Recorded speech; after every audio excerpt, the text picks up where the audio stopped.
Hello అండి. Welcome back to my channel. ఈరోజు ఈ వీడియోలో వచ్చేసి బ్యాక్ పార్ట్ హైటు పెంచమన్నారనుకోండి కస్టమర్ వచ్చేసి. అలాంటప్పుడు మనం ఫ్రంట్ పార్ట్‌లో హైట్ పెంచాలా వద్దా? పెంచితే ఎక్కడ పెంచాలి? ఫ్రంట్ వైపు పెంచాలా? లేదంటే క్రింద వైపు ఇట్లా పెంచేసుకోవాలా? లేదంటే సైడ్ పెంచుకోవాలా? సో, ఎక్కువ మంది బిగినర్స్‌కైతే ఎక్కువగా డౌట్ ఉంటది కదండీ! అయితే ఇదంతా నేను ఈ వీడియోలో క్లారిఫై చేస్తానండి. వీడియో అయితే చివరి వరకు చూడండి ఫ్రెండ్స్. వీడియో నచ్చితే లైక్ చేయండి. చూడండి ఇక్కడ గీసాను కదా! ఈ మార్కింగ్ ఎందుకు చేశాననేది కూడా ఇప్పుడు చెప్తాను ఈ వీడియోలోన. ఇదిగోండి ఇప్పుడైతే మీకు చూపిస్తాను చూడండి. ఫస్ట్ వచ్చేసి ఇది ఉంది కదండీ! కట్ చేసేసాం కదా! కట్ చేసిన దీనిలోనే మీకు మార్కింగ్ చేసి చూపిస్తాను ఏ విధంగా అని చెప్పేసి. ఈ బ్యాక్ పార్ట్ హైట్ ఉంది కదా! ఈ బ్యాక్ పార్ట్ హైట్ ఒకవేళ పెంచమన్నారనుకోండి, పెంచేటప్పుడు ఫ్రంట్ పార్ట్‌లో హైట్ పెంచాలా వద్దా అనేది కస్టమర్‌కి అడగనవసరం లేదండి. వాళ్ళకి చెస్ట్ అనేది బాగుందా లేదా అని అడగాలనమాట. చెస్ట్ అనేది కిందికి జారిపోయిందా? లేదంటే కరెక్ట్ ఫిట్టింగ్‌లోనే ఉందా అనేసి అడగాలి. దాన్ని బట్టి మనం మార్కింగ్ చేసుకోవాలి. బ్యాక్ పార్ట్‌కి వచ్చేసి ఇప్పుడు చూడండి 1 ఇంచ్ అయితే పెంచామనుకోండి ఇక్కడ పెంచితే ఈ కింద సైడ్ పెరుగుతది కదండీ! అలాంటప్పుడు ఫ్రంట్ పార్ట్‌లో ఈ 1 ఇంచ్ పెంచాలా అనేసి ఎక్కువ మందికైతే డౌట్ ఉంటది కదా! ఆ డౌట్‌నైతే ఇప్పుడు మీకు క్లారిఫై చేస్తానండి. అంటే ఇగోండి ఈ ఫ్రంట్ పార్ట్ ఉంది కదా! ఈ ఫ్రంట్ పార్ట్ వచ్చేసి ఫ్రంట్ అయితే బానే ఉంది అని చెప్పేసి బ్లౌజ్ అయితే హైట్ పెంచమన్నారనుకోండి, మనం బ్యాక్ సైడ్ పెంచుతాము. పెంచేటప్పుడు ఏంటంటే ఇక్కడ ఉంది కదండీ! ఇది కూడా దింపాలా వద్దని కూడా అడగండి. ఈ రౌండ్ అనేది మనకి నెక్ రౌండ్ ఉంటది కదా!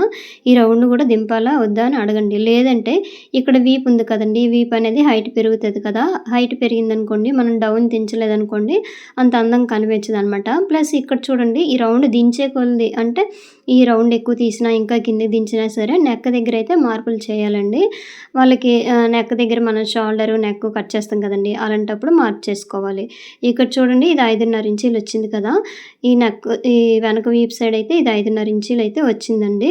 అదే ఇంకా 1 ఇంచ్ పెంచేసామనుకోండి 6.5 ఇంచీలు వస్తది కదా! అలాంటప్పుడు మనము ఈ రౌండ్ దగ్గర కూడా వాళ్ళు దించాలా లేదా అనేసి వాళ్ళకి అడగండి. లేదంటే వీప్ అనేది పెద్దగా వచ్చేస్తది. అలాంటప్పుడు ఈ రౌండ్ వాళ్ళకి సరిపోయింది పర్వాలేదంటే ఇట్లానే ఉంచేయండి. లేదంటే కొంచెం ఇక్కడ అటు నుంచి కొంచెము రౌండ్‌గా దింపేసుకోండి. దీన్ని బట్టి ఈ చంకలో ఉండేది కర్వ్ అనేది తీయాలండి. లేదంటే అక్కడ లూజ్ వచ్చేస్తదనమాట. ఇక్కడ దీన్ని బట్టి కర్వ్ అనేది తీసేసుకోవాలి. సో, నెక్స్ట్ వచ్చేసి ఇగోండి ఇప్పుడు ఫ్రంట్ పార్ట్ చూపిస్తున్నాను కదా! ఈ ఫ్రంట్ పార్ట్ వచ్చేసి కరెక్ట్‌గా ఇలా పెట్టేసుకోండి. ఇలా పెట్టేసినాక వాళ్ళకి బానే ఉంది అనేసి అన్నప్పుడు మనం ఏం చేయాలంటే ఇగోండి ఈ సైడ్ అనమాట. ఈ సైడ్‌ని పెంచుకోవాలి. సో, ఇప్పుడు చూడండి చెప్తాను. ఈ ముందుని కొంచెం పెంచామనుకోండి, కొంచెం ముందుగా ఒక హాఫ్ ఇంచ్ వరకు కొంచెం ఇలా క్రాస్‌గా తీసామనుకోండి, అక్కడ హుక్స్ పట్టి, కాజా పట్టి మధ్య గ్యాప్ రాదు. ఎందుకంటే హెవీ చెస్ట్ ఉన్న వాళ్ళకైతే ఇట్లా పెట్టేసుకోవాలండి. ఇప్పుడు చూడండి వాళ్ళకి కరెక్ట్‌గానే ఉంది. ఫ్రంట్ వైపు బానే ఉంది. ఇంకా ఏ మార్పులు చేయకూడదు అన్నప్పుడు ఏం చేయాలంటే సైడ్ జాయింట్ వైపు అయితే ఒక హాఫ్ ఇంచ్ అయితే కిందకి దింపుకోవాలండి. అది చెప్తాను మీకు ఎలాగని చెప్పేసి. ఇక్కడ చూడండి రౌండ్ షేప్‌లో రావాలంటే ఇప్పుడు మార్కింగ్ చేసి చూపిస్తున్నాను చూసారా? ఈ రౌండ్ షేప్‌లో రావాలంటే ఇట్లా కర్వ్‌లాగా అనమాట. డ్రా చేసి మనం అదే విధంగా స్టిచ్చింగ్ చేస్తేనే. సో, లేదంటే ఇక్కడ చూడండి ఈ ట్రయాంగిల్‌లో మార్క్ చేశాం కదా! ట్రయాంగిల్ అంటే షార్ప్‌గా వచ్చేస్తదనమాట. అప్పుడు మనము ఇట్లా కర్వ్‌లాగా వేయనవసరం లేదండి డాట్. కొంచెం షార్ప్‌గా ఇట్లా వేసేస్తే క్రాస్‌గా సరిపోతది. ఇక్కడ చూడండి ఇక్కడేమొచ్చి మీకు చెప్తాను చూడండి. ఇక్కడైతే పెంచొద్దండి. వాళ్ళకి బానే ఉందంటే కిందకైతే అస్సలు పెంచకూడదు. లేదంటే చెస్ట్ అనేది జారిపోతది. ఈ సైడ్ జాయింట్ వైపు చూడండి. ఇప్పుడు బ్యాక్ పార్ట్ పెంచామనుకోండి. ఇక్కడి నుంచి ఇలా గీసేసుకొని ఈ ఫ్రంట్ వైపు ఏమొచ్చి ఒక హాఫ్ ఇంచ్ లేదంటే 30 ఇంచ్ వరకు ఇట్లా మనం దింపేసుకొని సైడ్ జాయింట్ కరెక్ట్‌గా వచ్చేటట్టుగా చూసేసుకోవాలనమాట. ఇగోండి ఇక్కడ దింపామనుకోండి. ఇక్కడ మాత్రమే మనము అడ్జస్ట్ చేసుకోవాలండి. ఫ్రంట్ పార్ట్‌లో మనము ఇలా షేప్‌లా తీసాం కదా! అలా కాకుండా ఇలా స్ట్రెయిట్‌గా తీసేసుకొని ఈ సైడ్ జాయింట్ వైపు చెప్పాను కదా! ఈ సైడ్ జాయింట్ వైపు మాత్రమే మనము కరెక్ట్‌గా మ్యాచ్ అయ్యేటట్టుగా కుట్టేసుకుంటే సరిపోతది. కటింగ్ చేసేటప్పుడు కూడా ఈ క్లాత్ అయితే ఉండాలండి.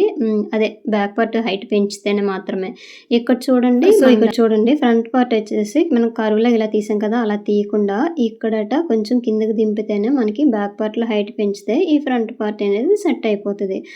గాని డాట్స్ దగ్గర మాత్రం దింపకూడదండి. వాళ్ళకి బానే ఉందంటే ఇక్కడ మాత్రం అస్సలు దింపకూడదు. దింపామనుకోండి ఇంక బ్లౌజ్ అనేది ఖరాబ్ అయిపోతది. లూజ్‌గా వచ్చేస్తది. చెస్ట్ అనేది కరెక్ట్ ఫిట్టింగ్ రాదు. ఇంకా జారిపోయినట్టు ఉంటదనమాట. సో, ఇక్కడ చూడండి ఖర్చు అనేది బ్యాక్ పార్ట్‌ది, ఫ్రంట్ పార్ట్‌ది కరెక్ట్‌గా సైడ్‌కి లేకపోవడానికి కారణం ఏంటంటే ఇక్కడ మనం డాట్ వేస్తాం కదండీ! ఈ డాట్ వేసేసాక ఇప్పుడు కరెక్ట్‌గా వచ్చేస్తదనమాట. మన డాటు సో, చంకలో ఉండే డాట్ వేసేసినాక అప్పుడు కరెక్ట్‌గా 2 సెట్ అయిపోతది. ఫ్రంట్ పార్ట్, బ్యాక్ పార్ట్ 2 చూసారా ఒకే లైన్‌లోనే వచ్చేసాయి కదా! ఎప్పుడైనా సరే చెప్పాను కదండీ! బ్యాక్ పార్ట్ హైట్ దించమన్నప్పుడు ఈ సైడ్‌ని మాత్రమే దింపేసుకోవాలి. ఇక్కడ మీకు ఇగోండి ఇక్కడ చూసారు కదా! ఇక్కడ దింపానని చెప్పాను కదా! మీకు ఈ మిడిల్‌లోన స్ట్రెయిట్ లైన్ కనిపిస్తుంది. దాని గురించి చెప్తాను. మీకు ఎందుకని గీసానని చెప్పేసి. సో, ఇప్పుడు చూపిస్తున్నాను కదండీ! అక్కడ కరెక్ట్‌గా మనము back part, front part correct లెవెల్‌లో వచ్చేటట్టు కుట్టేసుకుంటే సరిపోద్ది. ఫిట్టింగ్ కూడా బాగా కుదురుతదండి. సో, ఇదిగోండి ఈ లైన్ గురించి చెప్తానని చెప్పాను కదా! ఈ లైన్ ఏంటంటే ఈ డాట్ కరెక్ట్‌గా ఈ షోల్డర్‌కి ఎదురుగా రావాలంటే బిగినర్స్ అయితే ఇట్లా ఒక లైన్ గీసేసుకోండి. ఇగోండి ఇప్పుడు చూపిస్తున్నాను కదా! ఈ విధంగా స్కేల్ పెట్టేసి లైన్ గీసేసుకున్నామనుకోండి. దీనికి కరెక్ట్‌గా ఈ డాట్ మ్యాచ్ అయ్యేటట్టుగా వేసేసుకున్నామనుకోండి. షోల్డర్‌కి ఎదురుగా ఉంటది. భుజాలనేవి జారవు. సో, షేప్ కూడా సైడ్‌కి వెళ్ళేటట్టుగా ఉండదండి. ఎందుకంటే ఒక్కొక్కటి షేప్ కరెక్ట్‌గా వస్తది. ఒక్కొక్కటి షేప్ అనేది సైడ్‌కెళ్ళిపోద్దనమాట. ఇప్పుడు చూసారా ఇట్లా ఫోల్డింగ్ చేసేసుకొని మనము డాట్ అనేది వేసేసుకున్నామనుకోండి. ఈ మెయిన్ డాట్ వేసేస్తే సరిపోతది. కరెక్ట్‌గా వచ్చేస్తది ఆటోమేటిక్‌గా. ఈ చంకలో ఉండే డాట్ వేసేస్తాం కదా! తర్వాత ఈ హుక్స్ పట్టి, కాజా పట్టి డాట్ అనేది వేసేసుకుంటే అక్కడ నీట్‌గా వచ్చేస్తదండి. ఇగోండి ఫస్ట్ డాట్ వేసాక చంకలో ఉండే డాట్ వేసేసుకొని, ఈ మూడో డాట్ ఇట్లా వేసేసుకోండి. ఒక్కోసారి ఏంటంటే మెయిన్ డాట్ వేసాక ఈ హుక్స్ పట్టి డాట్ వేసేసినాం అనుకోండి కొంచెం పైకి ఎక్కువ తక్కువ అని వచ్చేస్తదండి. ఇవైతే మీకు చెప్పాను అనుకుంటున్నాను కొన్ని టిప్స్ అయితే. ఇగోండి ఈ విధంగా అనమాట. ఎప్పుడైనా సరే మనం బ్యాక్ పార్ట్ పెంచాలా అన్నప్పుడు ఫ్రంట్ పార్ట్ అంతా బానే ఉందంటే సైడ్ జాయింట్ వైపు ఒక 1/2 ఇంచ్ లేదంటే 30 ఇంచ్ పెంచేసుకుంటే సరిపోతది. ఇప్పుడు చూసారు కదా! నేనైతే కొన్ని టిప్స్ అయితే మీకు షేర్ చేశాను కదండీ! ఇప్పుడు ఇది ఆల్రెడీ బ్లౌజ్ అనేది కట్ చేసేసానండి. ఇందులోనే మీకు చూపించడానికి మళ్ళీ మార్కింగ్ చేసి మీకైతే షేర్ చేశాను టిప్స్. ఇగోండి హ్యాండ్స్ కూడా కటింగ్ చేసేసాను.